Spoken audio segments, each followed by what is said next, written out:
have streams meandering.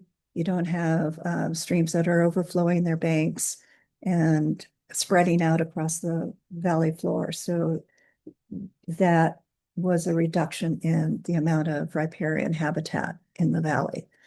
So next slide, please. So then came the second barrel of the LA Aqueduct in 1970 and more environmental damage. The main losses were the loss of major springs in the Owens Valley. Some people say Reinheckel Spring is still with us, but even that had reduced flows and may even just be leakage from the aqueduct right now.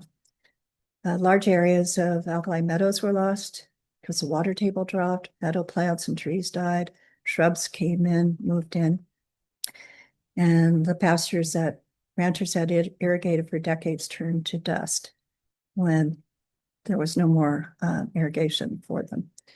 So those were the main harms. Next slide, please. So luckily, CEQA was passed in 1970 at the same time. And CEQA, the California Environmental Quality Act, is a law that was passed requiring public entities to evaluate the environmental impacts of their projects. So in 1972, Inyo County filed a CEQA lawsuit asking for an environmental impact report, an EIR. And then LA, DWP, and Inyo County were in court for about 25 years after that, eventually joined by the Owens Valley Committee, Sierra Clubs, California State Lands Commission, California Fish and Wildlife.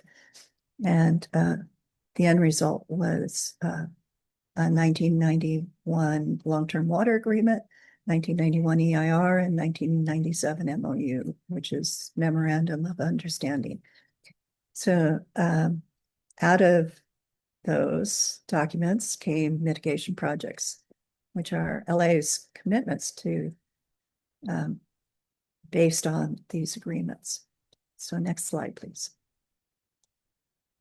So just another way to present that reading the bubbles from left to right, 1970, the groundwater pumping starts and the harm is noticed immediately. In 1972, Inyo County does the lawsuit.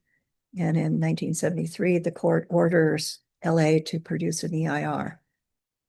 LA produced two EIRs, two drafts, one in 1976 and one in 1979, but they were deemed inadequate. So then a third draft was worked on. But out of the first two drafts came some mitigation projects, and they're called the pre-1984 projects. And it's a distinction that LADWP makes. So we start the list of mitigation projects. And then more negotiations occur and more mitigation projects are added to the list.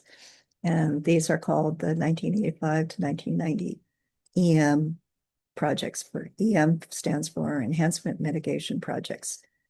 And the distinction is made here because LA says that these projects, they pump groundwater to supply water for these projects that they can pump an equivalent amount somewhere else to offset the groundwater that was used for the mitigation. So that kind of isn't really a true mitigation if you're moving the problem somewhere else. So then in the third draft of the EIR, the MOU parties jumped in and joined the lawsuit as friends of the court. And that turned into asking for more mitigation projects, which added to the list. So those are called the MOU projects. So then by June 1997, the court finally discharged the writ that said, okay, the long-term water agreement, the 1991 EIR, and the MOU are all now in effect. So next slide, please. So with that, you have, so the 1999 EIR or 1991 EIR projects had to be fleshed out more. So there was a 1999 revegetation plan to document the requirements and the goals for the 1991 EIR projects. And then no sooner had these projects kind of started to get defined and worked on, LADWP wanted to rearrange some of the parcels that were getting irrigated and to take some parcels off of irrigation. And that became the 2003 Type E transfer project, which added to the list of mitigation projects. So those would be the ones that had to be revegetated, the parcels, because they weren't going to be irrigated anymore.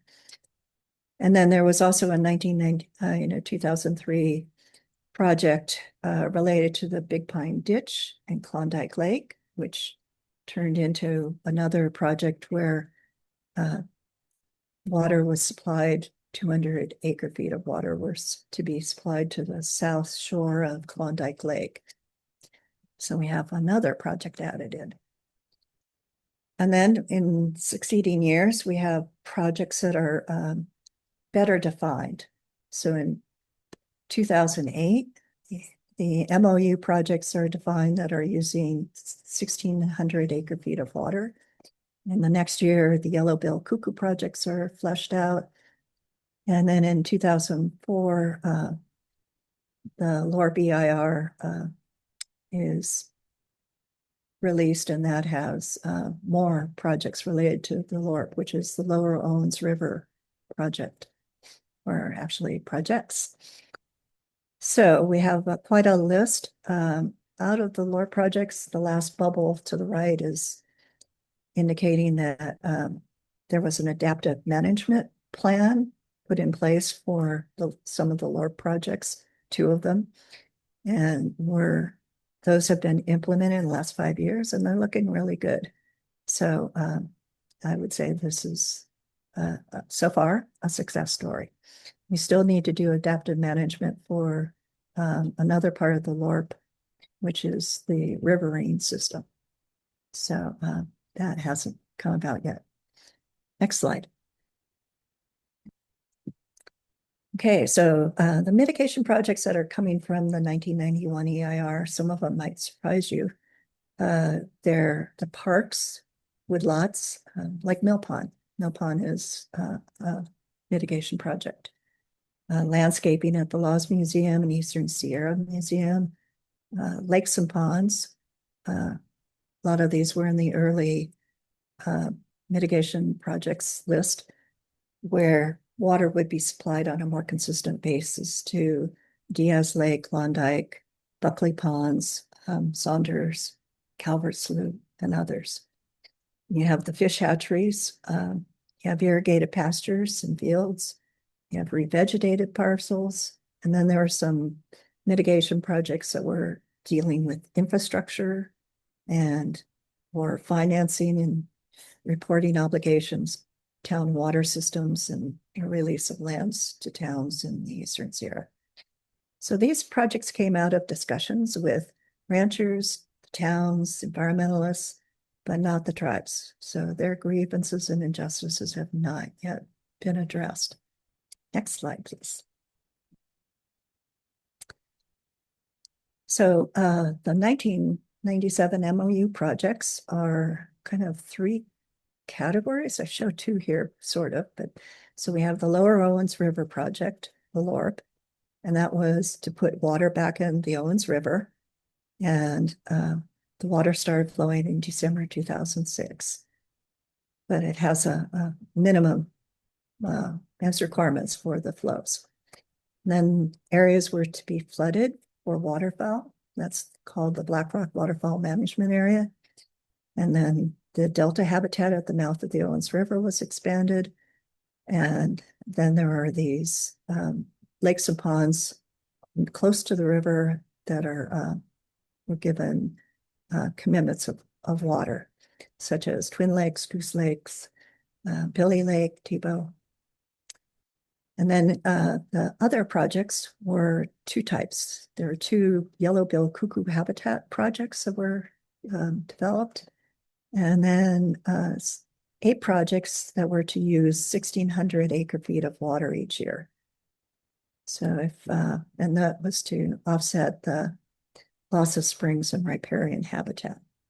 So next slide. So what are those? So 1,600 acre-feet of water each year was divvied up across these 8 projects.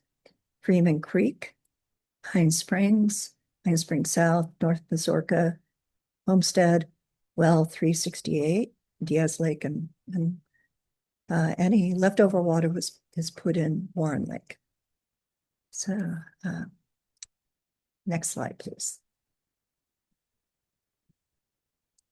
Okay, so they're all together.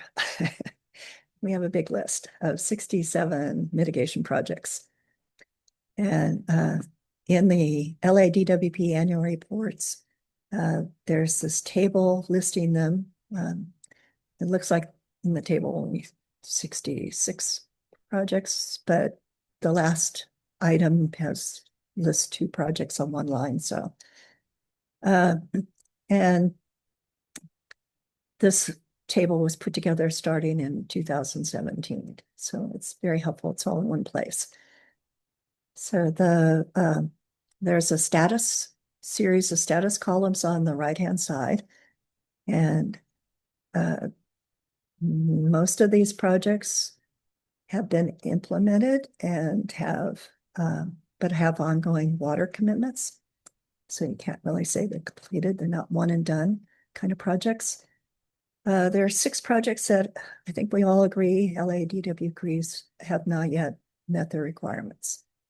And then Inyo County Water Department puts an asterisk or a footnote on some that they argue that they don't agree meet the goals.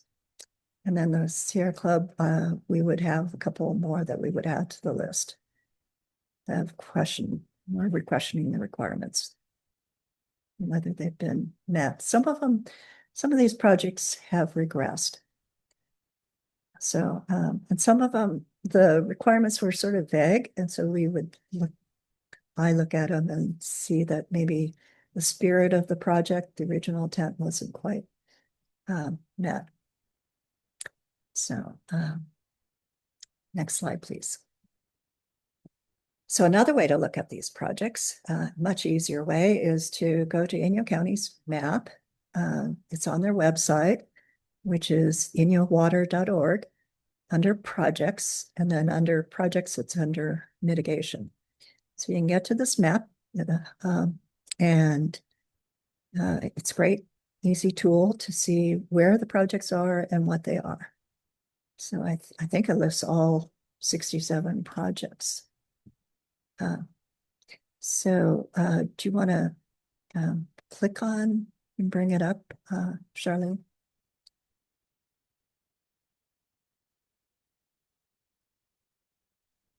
So there's in the upper left-hand corner, you have a search field. So you could start typing. If you know the name of a project, you could start typing the name and it will bring up lists starting with those letters. Or you could expand the map and click on a button. The red button indicates a project that was a potential project. The yellow ones are considered implemented with ongoing water needs and commitments. The green ones are implemented and done. And then the orange ones are the projects that are either haven't met their requirements or are in dispute as to whether they've met the requirements. So if you could either click on a dot, or you could click on the box on the left. So if you pick on a dot like Charlene is doing. Um, so you get a photo, and then if you scroll down, you get a description, you get a status, you get a status update, and guiding documents. So these are the documents that are the governing documents that created this project, or the requirement document, or uh, you know, maybe evaluation documents that came later. So very helpful. So I guess we'll go on to the next slide. Yeah.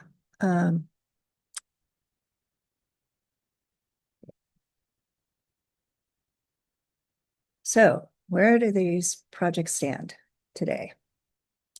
So I'm giving you, going to talk about 5 examples of projects that haven't met the goals, or there's some issue related to it. So the problem is that the requirements for these projects are defined to various degrees. So the requirements for some are very vague, and especially for the earlier projects. The later projects are better defined, but still not. Some of them, the requirements are still not clear or can be argued over. So there are different reasons why a project might be not meeting its goal, and each project is really different. So next slide. So starting with the Laws Area Revegetation Project, this is a revegetation project. And most of these revegetation projects, the main point of contention is what species should be living there and growing there. So this one has a cover requirement of 11.5%. And it's supposed to be composed of 11 different perennial species.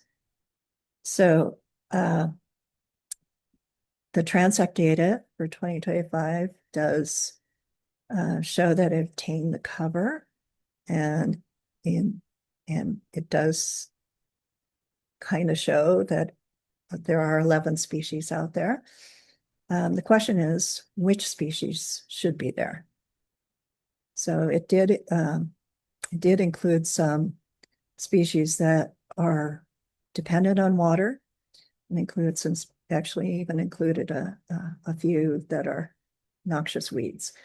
So that's where we have disagreements with LADWP, or where I have disagreements with them. So the photo on the left is the 1/2 of this project area, or actually maybe 1/3 of the project area. It was bare until 2022, and then LA put in a drip irrigation system and planted 3 plants at each emitter, but only 2 species of Atriplexa, which is a desert scrub. So it has only the 2 species. So it's really kind of low in biodiversity.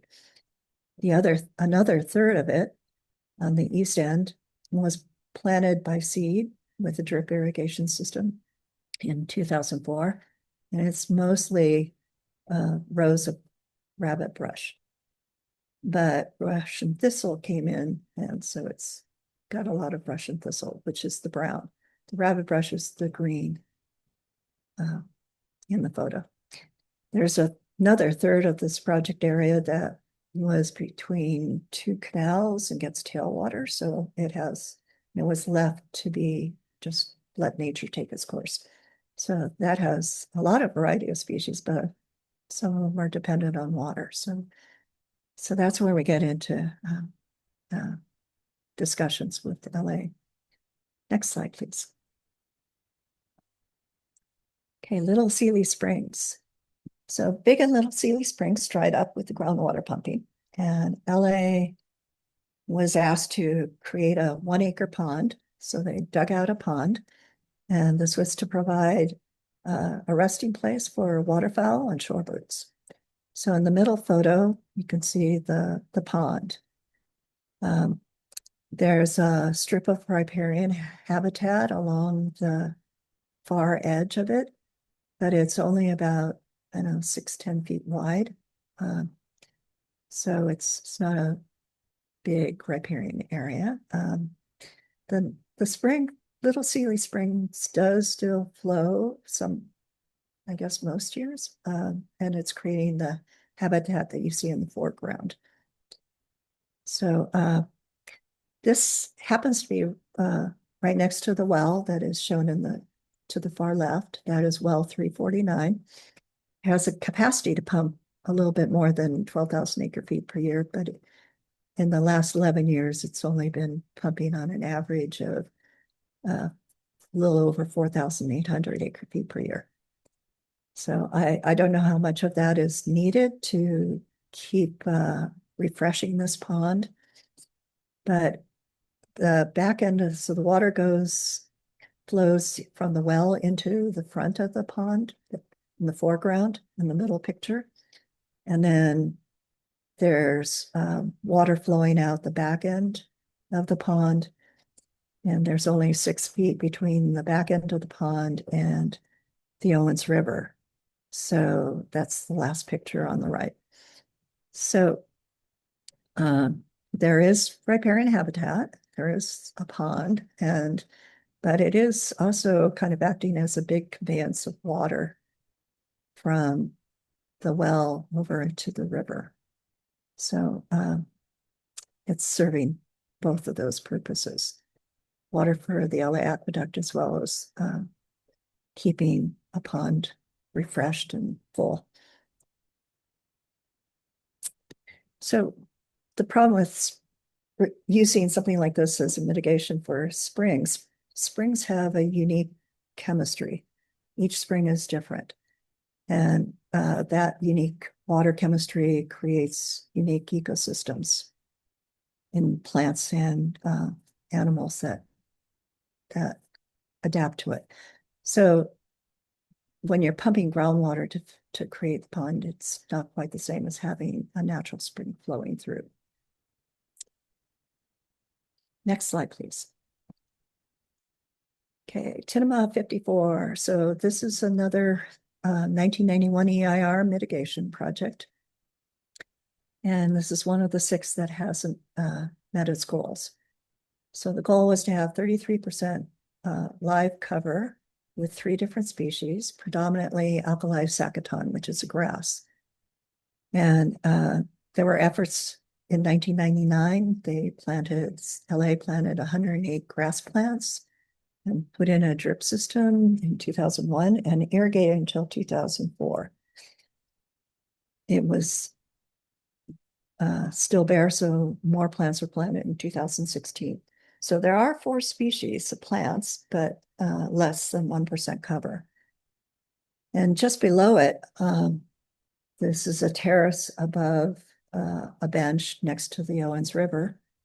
And the bench below it has grass. And so the water table is high enough to support the grass here, but it's not high enough to support the grass 12 feet above it at the Tinema 54 parcel. So this, the goal here was for the grass to be restored, but without having perpetual irrigation.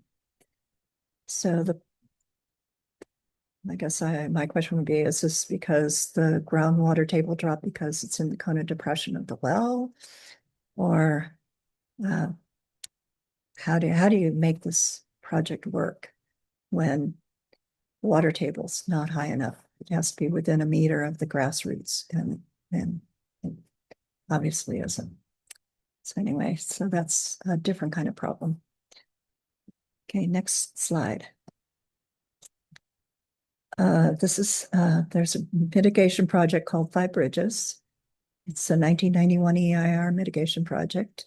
The goal was to restore 60 acres as alkali meadow and riparian scrub with 4 species from a list of of each community type.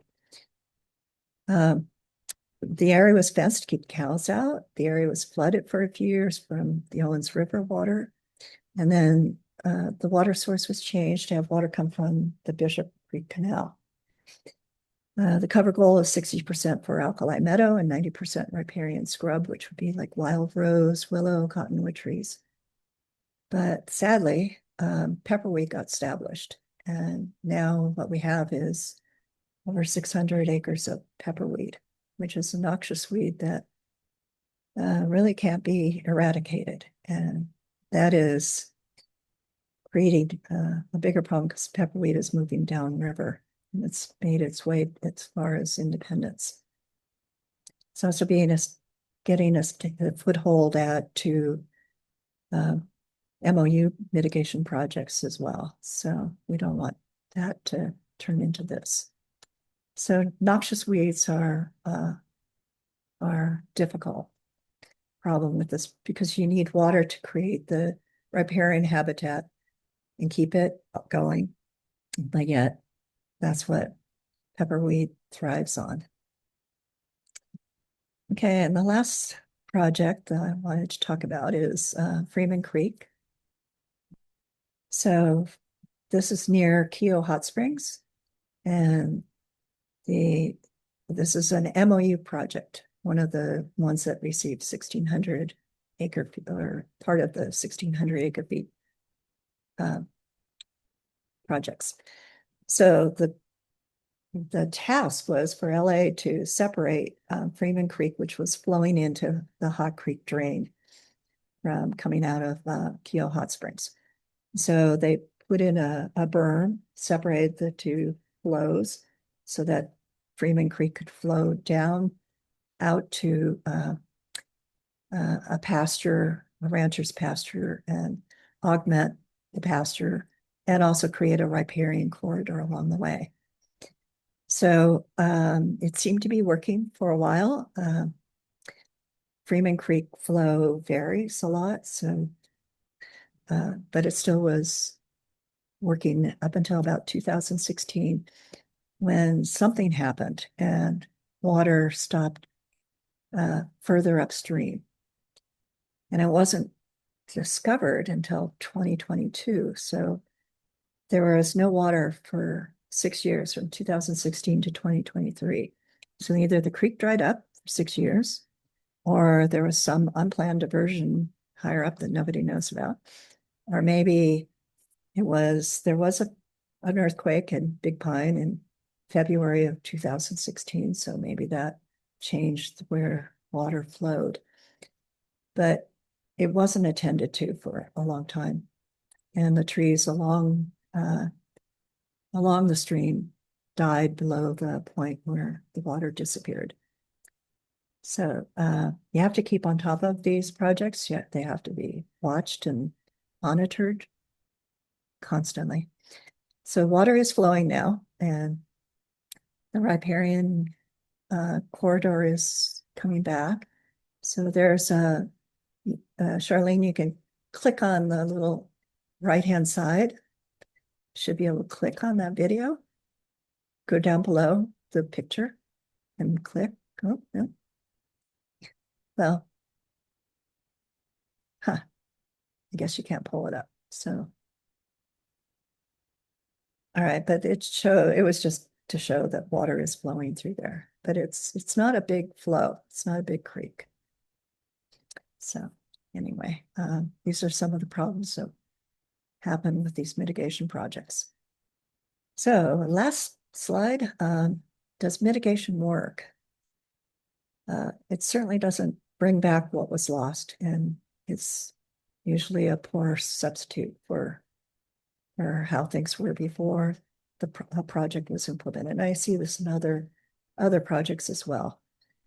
I think LA DWP could and should do better to bring back the spirit of these projects, not just meet the minimum requirements that were defined, because a lot of them were so vague.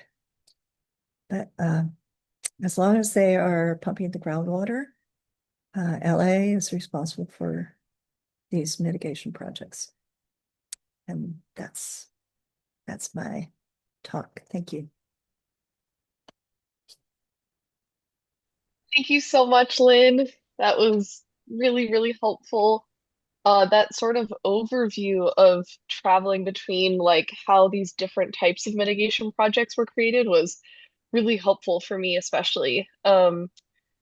So yeah, I think we'll open it up to questions, and kind of discussion with the audience.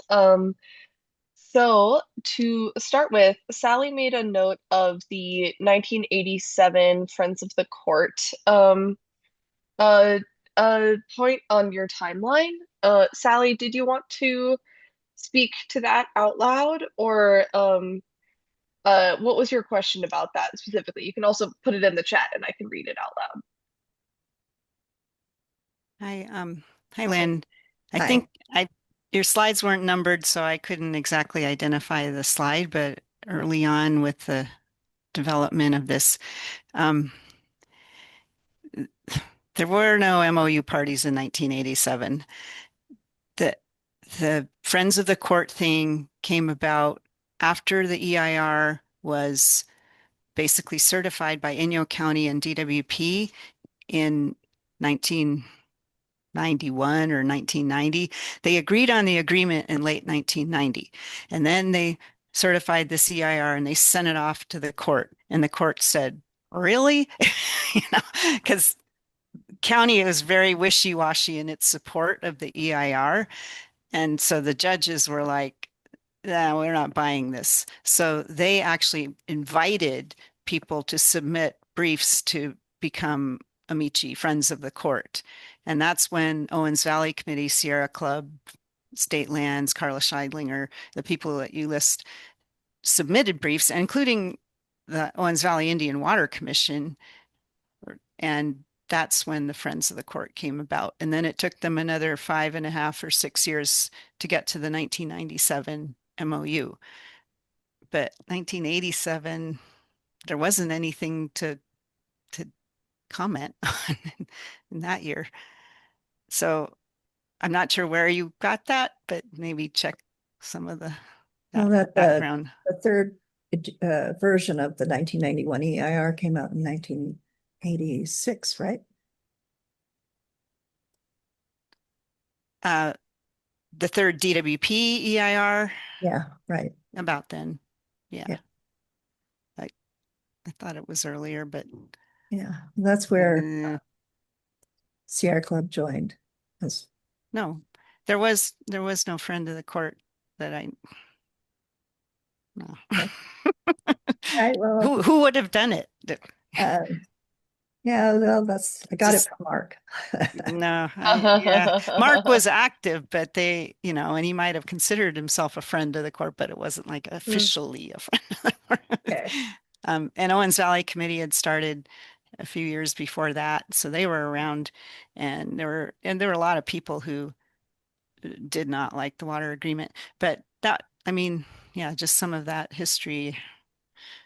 I mean, Greg James has the whole thing about how the history, his timeline, his chronology. But I think I wanted to say something that I keep saying, and I guess nobody gets it or they don't see that it's important. But to me,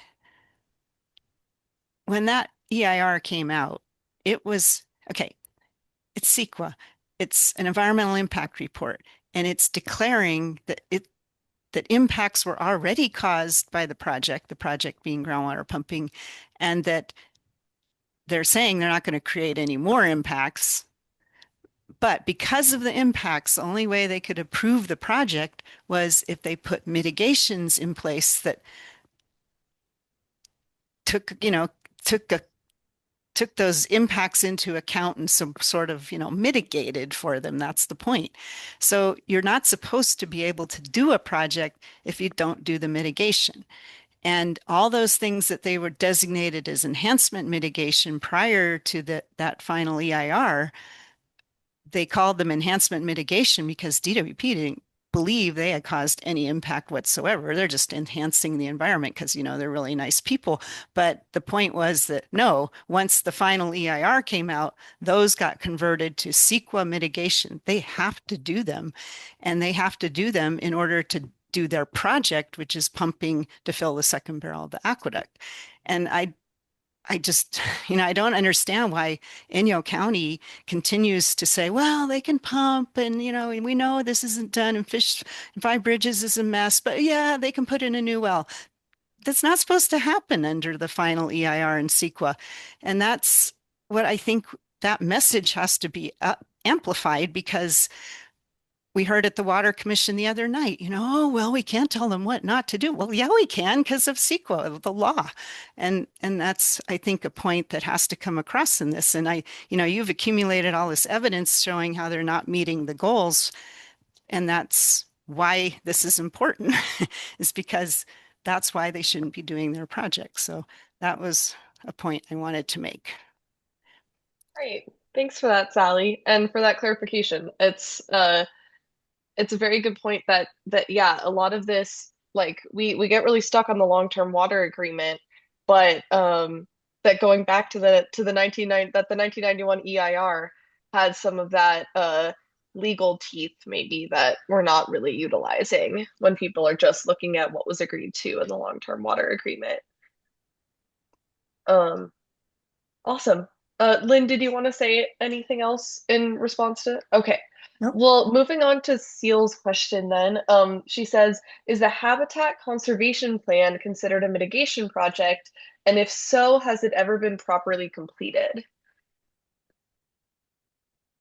I think the Habitat Conservation Plan is in one of the governing documents that it's to be produced, and it has not been completed as far as I know. It still hasn't been officially signed off or completed. Last I heard, it was in the hands of U.S. Fish and Wildlife Services, and it got moved to the Reno office. Sure. And that was back in 2015. I think I checked on it a couple of years after that, and it was still just, they told me it was close to being, their part was close to being finished, but I've not seen it. So here it is 10 years later, and no habitat conservation plan. That was a plan that was covering the whole entire Owens Valley. The DWP had one plan that was going to cover all the endangered and sensitive species in the Owens Valley. Wow, I was going to ask, like, interesting to know that it is stuck with CDFW, but what is it in Not general? CDFW, Oh, No, Fish and Wildlife. oh, they sorry. had two Thank you. different halves. They gave one half to CDFW describing all the things they could do, and this was back in 2015, and they didn't commit to doing those things. And then the other half was just we're going to be having this impact on these sensitive and threatened and endangered species, and those impacts are going to occur, but we're not going to actually do anything. We're not going to do much. And that's the half that they sent to the U.S. Fish and Wildlife Service. It was kind of a Frankenstein plan. I've only seen the 2015 half that went to U.S. Fish and Wildlife Services. Well, I think it was a problem of language. In the MOU, they used habitat conservation plan, but the people who put that in, the environmentalists were thinking that covered all like endangered species, including state recognized things. And DWP was like, no, it doesn't. And so they only had to focus on federally endangered or listed species, and they wrote the plan just for that. So there was a lot of round and round about, hey, you didn't include like some of these state listed things. And they were like, well, we didn't have to. It doesn't say that. And I think some of the agencies backed them up on that too. So it just became kind of an unfortunate joke. Got it. And that was from the MOU, so from Pretty sure. 1997? Wow. Pretty sure.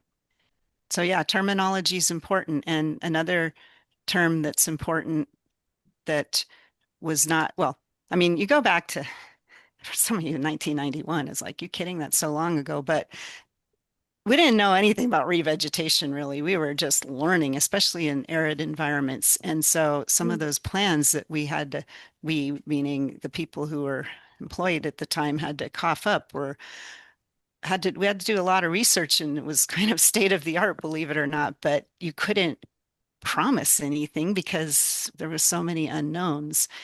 We know a lot more now, but what we don't have, and this is why Lynn's been tearing her hair out all these years, is good mitigation monitoring and reporting plans for these mitigations. They don't quantify things very well. The goals are vague, like she said. And so you get people saying, yeah, they meant this. Well, no, it doesn't say that. And so they go around and around and we get nowhere. And, I think, counties should really interpret it the way they think it should be interpreted and move on that. I mean, if it's unrealistic, that's not going to be obvious. But if it's realistic and it's consistent with the intent, that is one way to start to push to make sure that these things get implemented in a way that satisfies people that the environment is being mitigated for these impacts. I mean, I was there at the time when this EIR was written, and we saw a huge amount of impact around Fish Springs, for example, with the pumping that started in 1970. You look at the 1968 air photos, I mean, all kinds of habitat and trees and wetlands just disappeared. By the time it made that made into the EIR, it had shrunk to like, the size of my office. It was just like shocking. And so that's what a lot of these, they became these little postage stamps of revegetation or something, but they started out a lot bigger. And so even that got pared down, that nobody kind of knows the backstory, and it's probably all hidden in the files at the water department now, but if they didn't destroy them. Yeah, so Um, when you look at some project today, and I look at some of these and I scratch my head like, really, this is what we have? And it's only representing a small, it's only replacing or trying to replace or mitigate us in a small portion of a large area that was lost, habitat that was lost. So we're down to the postage stamp. And so we can't even get that to be quality. So what I'm not seeing is a lot of quality in these mitigation projects. There are weeds throughout I think almost all of them have weeds. Some of the MOU projects that are tied to just getting a specific amount of water, where it's actually a specific amount, they're shorted by a little bit. And over the years, it adds up. So if they're supposed to get 150 acre feet of water, maybe they get 125 or 120 on average, and it just adds up to be shorted a little bit constantly. And I've added up and averaged the amounts of water over the years, and pretty much all of them are shorted. Some of them are relying on water from a spring, an artesian well. And so I've been told, well, the artesian well isn't just producing that much anymore. So, oh well. And why is that? Yeah. The long-term effects of the pumping nearby, because there's a lot of that. Yeah, and um, what happened is the water department was kind of charged up to come up with decent mitigation revegetation plans for some of those. But by the end of the 90s, the staff at the water department was basically bullied out of that role, basically told to go home, stay in your lane. DWP will take care of it. And they started hiring consultants to come in and put in these totally goofy, weirdo mitigation ideas that we were laughing at, but we didn't, at the water department, we kind of backed out. They literally bullied the water department out of being active in it. And we see that still to this day. They're just like on the sidelines going, no, that's not right. But they aren't really involved. They're not taking, a real assertive role in any of this, even though they have a person on staff that's supposed to be keeping an eye on these. And it's all of us in the valley lose because of that, in my opinion. And DWP continues to propose new projects and new wells and deep pumping and this and that. And at the thing with, not giving the mitigation projects their full amount of water, they've been doing that with the type E lands as well. They used to get probably some of them 8 acre-feet of water because a lot of it would run off, and then they kind of whittle that back way. And then maybe in a good year they might get flooded, but generally they're trying to wean them off of their full allotments of what water they used to get.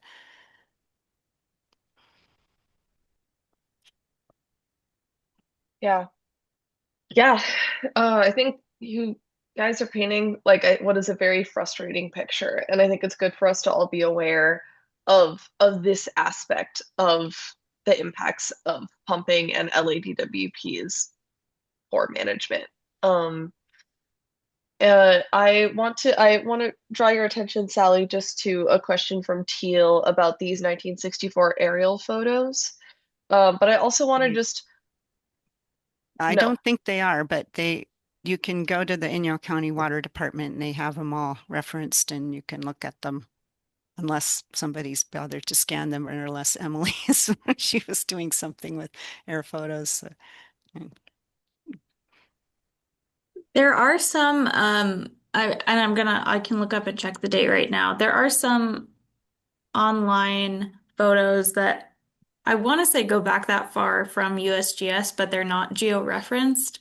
But I'll check right now. I think there's some that are close to the date that are the same as what Inyo County has, just in a paper format in their office. So let me check that and I'll put it in the chat. Thanks, Emily. The 68s were not that good quality. They took them in the morning and it was very black and white and there's big shadows, which can kind of make things look better than they were. But even so, you can tell. I mean, you can tell that where a tree used to be and there isn't one now. Yeah. And Well, that's the gap was 68 to 81 in the air photo record. Wow. Didn't help.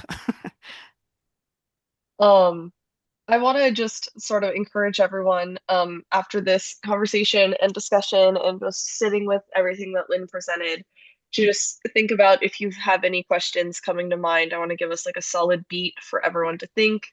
Even if a question might feel silly or there is something small that you didn't understand that you want to revisit, we want this to be a space for everyone to start building up this learning, and it's a lot. So I'm just gonna like give us a little bit of space, and you can raise your hand if a question occurs to you or put it in the chat. Let's just wait a few beats and see if any questions arise.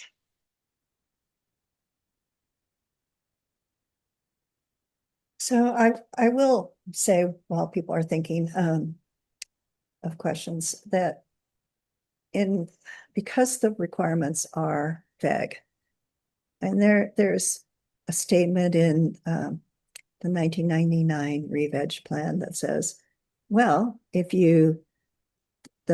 states a goal, percent cover, and a number of species. And then later on, it says, well, in general, if you get to 90% of the cover goal or 75% of the species. So if the requirement is 4 species, which is a very low bar.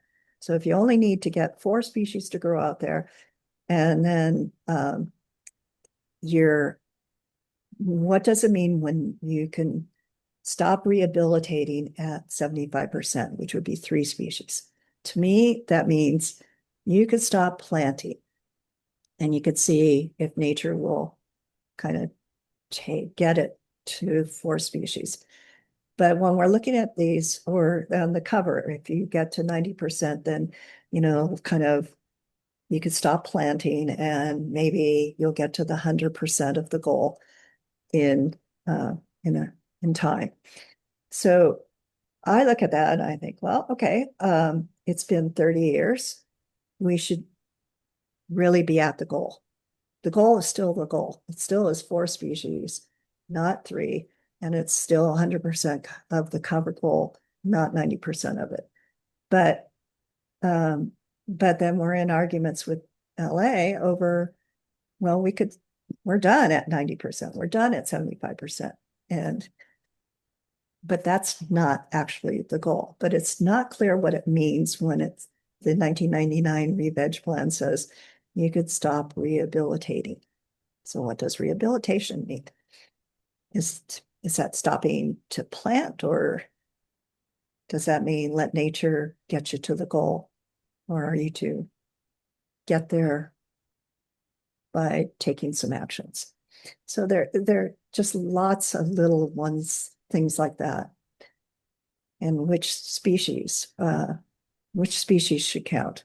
Some species will come in opportunistically, and they were deliberately left off, like rabbitbrush was not listed on most of the lists of species that should be out there on a parcel.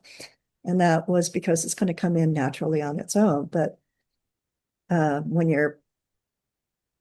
not in the force or the amount that if you planted it with the other species, it'd either be a little bit of rabbitbrush. Yeah, okay. But you should be counting the species that are the goal in my mind. So if you have a list of species that are supposed to represent a particular community, and that's the target community, then you want to be counting those species and not including just any old perennial species. So are they doing stuff like saying, oh, we need 4 species from this certain list? And are they then saying, oh, we're going to include rabbitbrush as one of the species that is like part of like as a part of that 4, even though it wasn't on the list? Yeah, we're in those arguments. Okay. We are arguing over that kind of thing. So, and it's really hard because the requirements are the 1999 re-veg plan I look at as it was more of a plan to how to get these projects going. It was not a plan for the entire laying out the entire life of the project. And so it was just to get the projects rolling, get the species, get things planted. And so to look at it to make it be the hard and fast rule for the whole life of the project is, I don't think that was the intent. And yet that's the only thing we have, and we're arguing over how to interpret that document. That is right. And that goes back to what I said is that's the extent of the knowledge in those days, not knowing things would work. It was to do some test plots. A lot of it says that to work then with what works and what get rid of what doesn't work and expand on what does work. But the whole idea when it was written was that Inyo County and DWP would be working, hand in hand because we both had an interest in getting these things done. And that's about the time that DWP said, so long, Inyo County, kicked them out the door. And the leadership didn't help with that.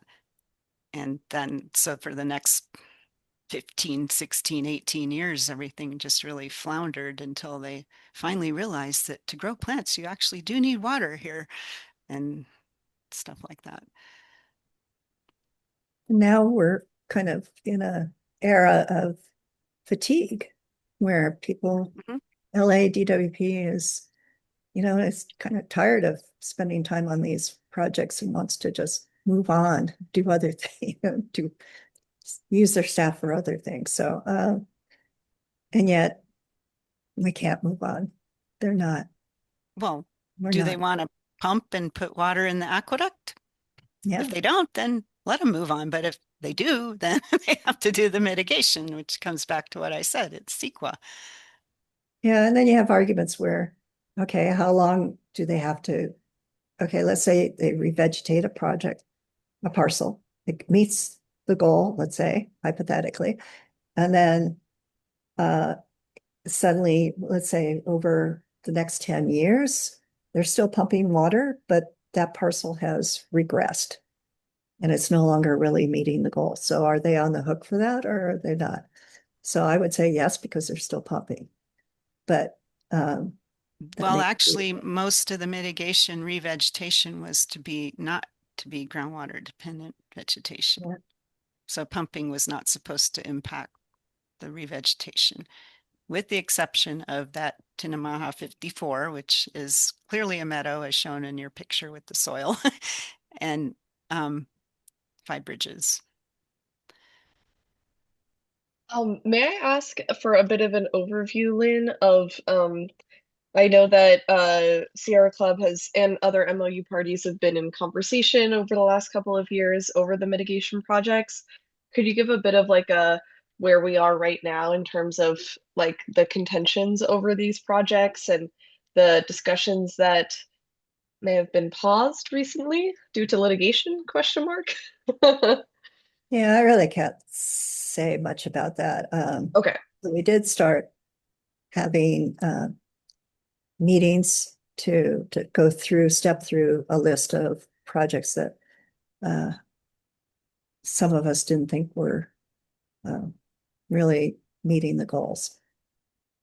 And then we went into depth on some of them and didn't really agree. So we thought that a set of projects should have been, well, we thought a set of projects didn't meet the goals and we want them to.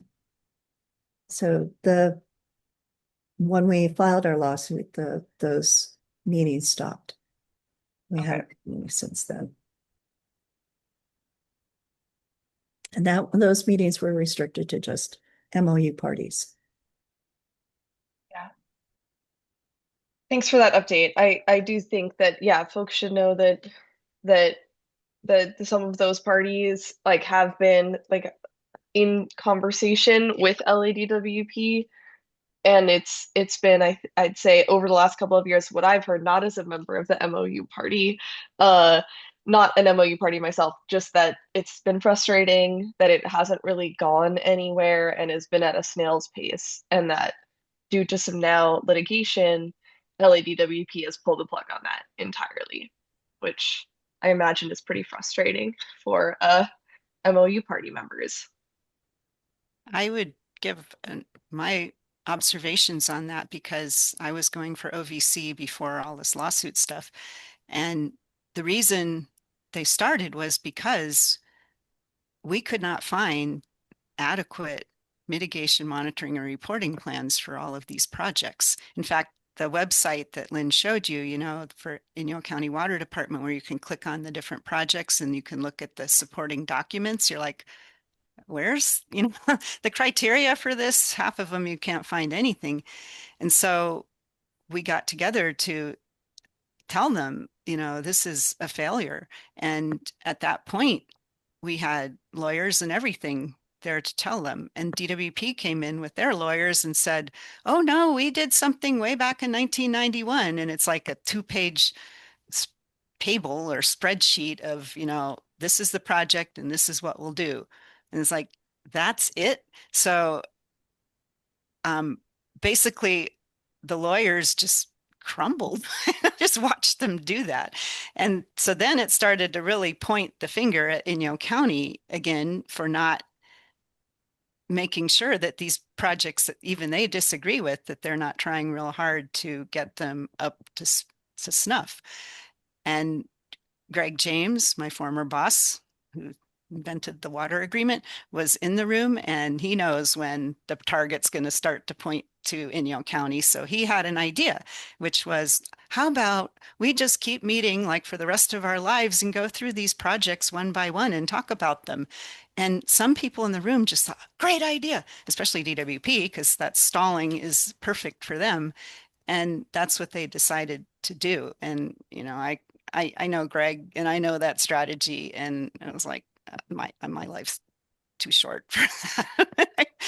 And that's, of course, they didn't get beyond like the first thing they talked about and kind of, or so it's, again, I don't understand why Inyo County doesn't stand up for us on this. And I think it came out and it keeps coming out at the Water Commission meetings that they need to be empowered to understand that if Inyo County doesn't advocate for Inyo County against DWP, why should the people in LA, and why should LA DWP do that?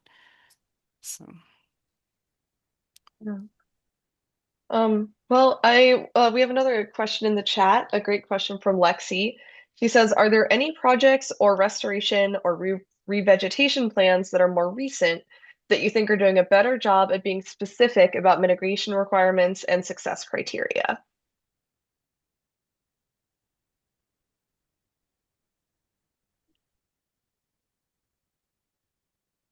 I The don't, LORP or BlackRock, maybe? What do you think? I don't follow those very well. yeah, when you're arguing over how many blades of grass may constitute a meadow, when you have a requirement that says the dominant species should be grass, or the parcel should be alkali meadow, and you have to argue over, well, how much grass makes it a meadow? Is that 15% grass? Or is it 50%? Is it 51%?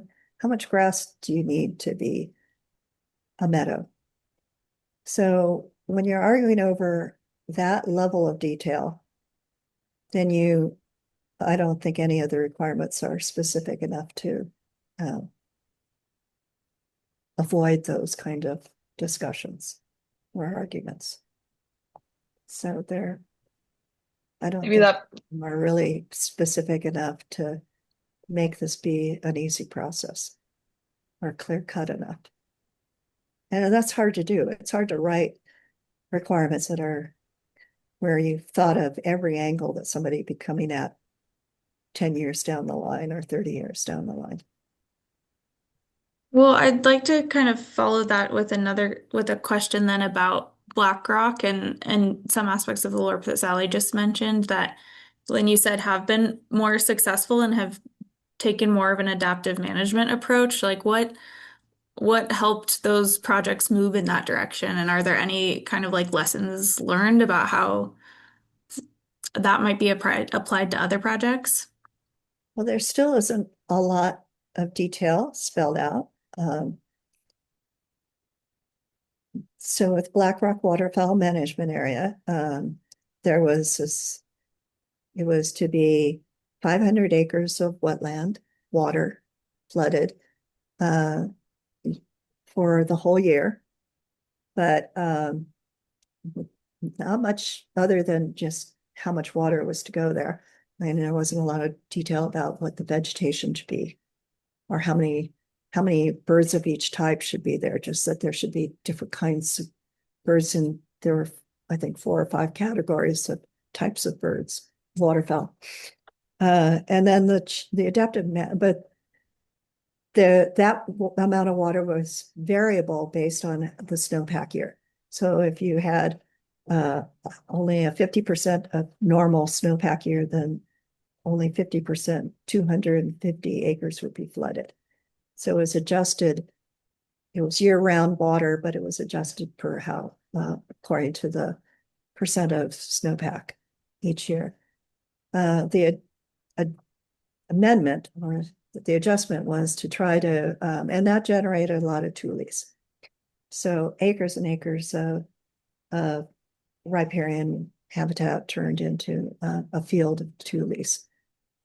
And so that you no longer had open water, which was part of the requirement. It was to have open water. So you had water for birds that you needed water that was shallow, open water that was deeper, because you have birds that duck under and dive and birds that just wait. So it was to accommodate different kinds of birds.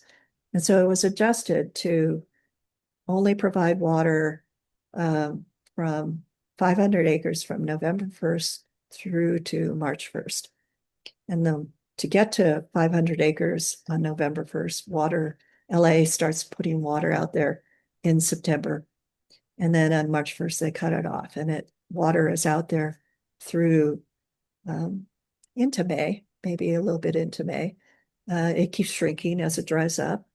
And the goal is that if you dry it up and have a dry period during the summer, then the tules won't come back as in mass like they were. So so that's working better to do it that way. And you still have tules, but not coming up as in the quantity and coverage that was happening before. But they do have to, there is a requirement to, there is a need to, it's not a requirement, but there is a need to hack down and till or disc the tules from time to time or mow them, even with this new regime. So it's more requirements about the water regime and not about the other goals. And there's not a lot of detail about what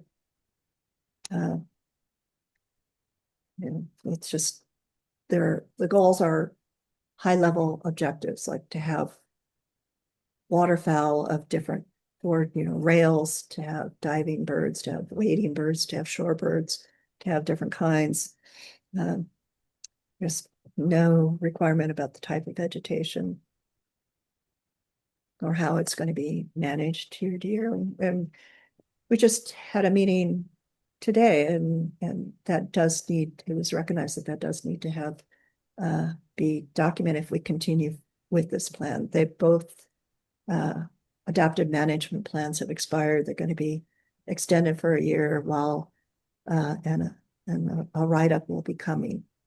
But even knowing what we know, it'll be hard to do a write-up that really spells out covers enough of the possible outcomes to cover it all.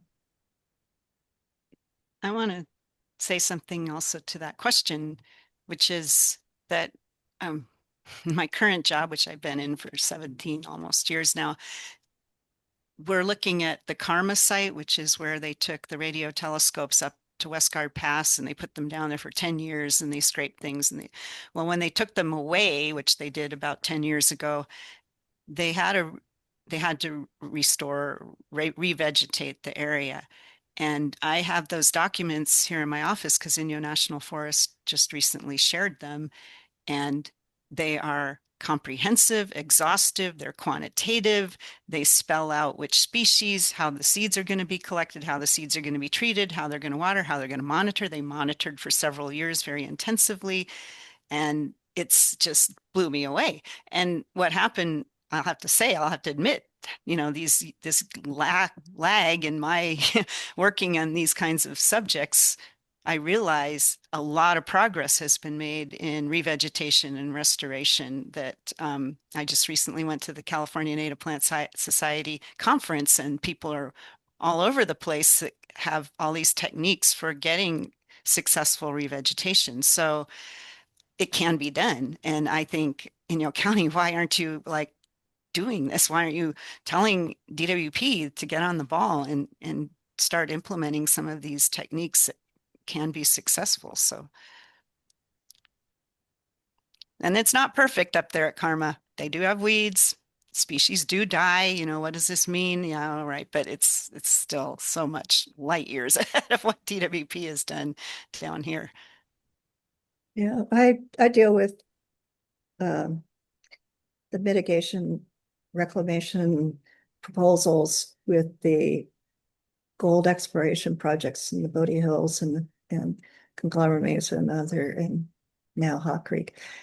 And the Forest Service is pretty vague and lets the proponent off the hook a lot. So they will point to, in their reclamation plans, they'll point to the state species list for weeds, and they'll only do those weeds.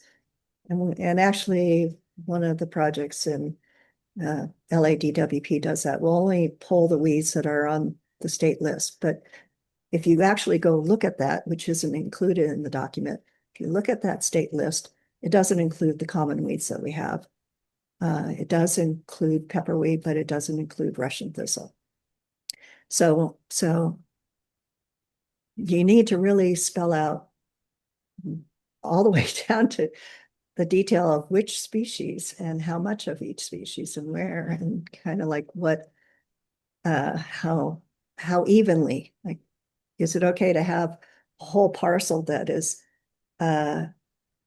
Atriplex, half of it Atriplex and the other half rabbit brush, and then a piece over here that's got a lot more diversity, but it's also getting water through unintended ways.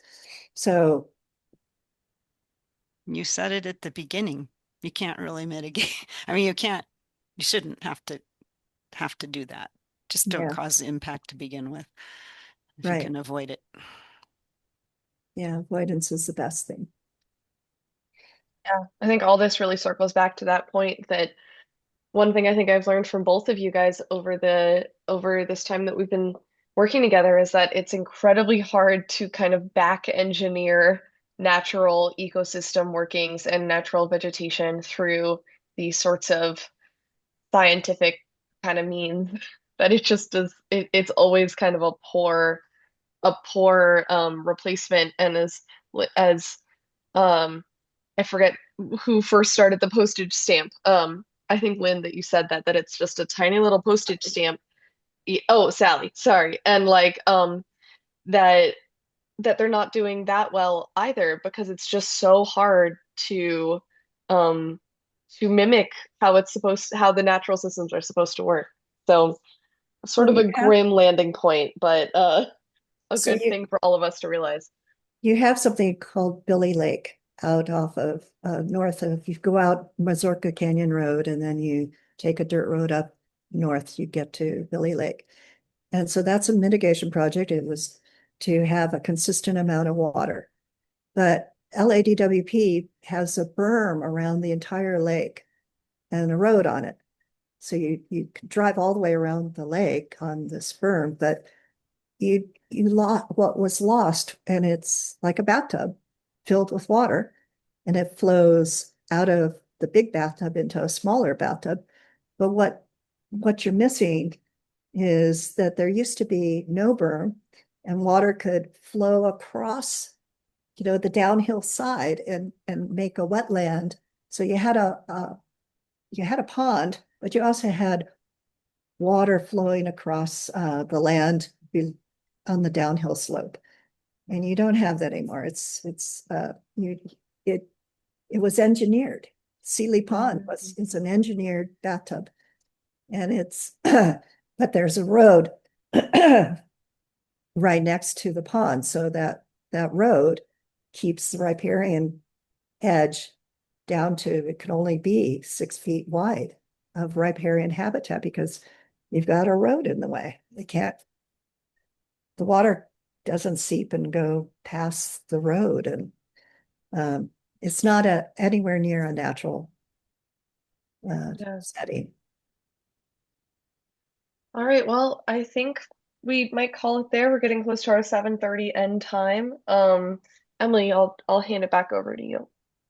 Yeah, thank you so much, Lynn. I hope that this is because there are so many mitigation projects spread throughout the valley, and sometimes it is really in those details. I hope we can plan maybe some other things in the future to help people learn about them, maybe some trips out there or other ways to get the information. But this was really great to help people understand what these projects are and where they come from. So thank you so much. And thanks everyone for Thank being you, on. Lynn. Yeah, you bet. Thank you. Thank you so much. Same time in 2 weeks, we'll be talking about the annual operations plan process. So hopefully see you all there. Good night, everybody. Thanks for Good night, coming. everyone. Thanks, Thank you. everyone.